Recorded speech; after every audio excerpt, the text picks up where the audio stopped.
Nissan NB350 at low power to mga boss.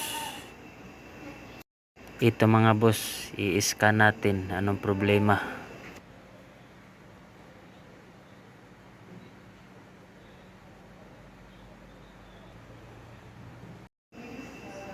Red trouble code.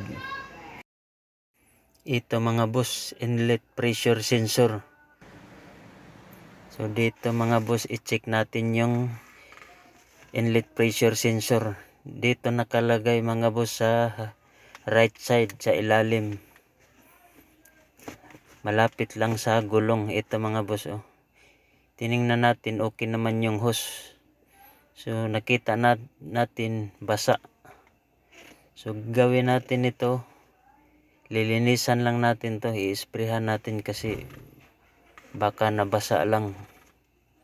Ito tatanggalin natin tapos i-sprayhan natin. Ito i-spray natin. Yan. Yan, lilinisan lang natin.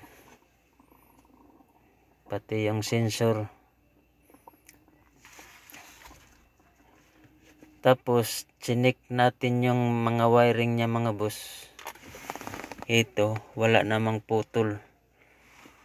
So gawin natin, ibalik na lang natin tapos i-reset.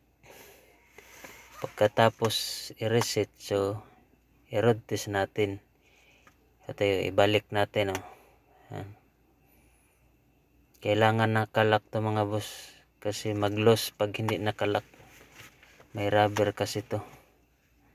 At dito i-reset natin yung trouble code nya. Yan, clear trouble code natin. Read natin uli. Yun, wala na, no DTC na mga boss.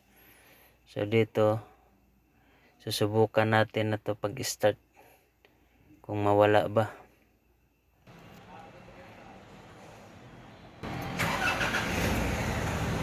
Yan, wala nang check engine. I-rev natin.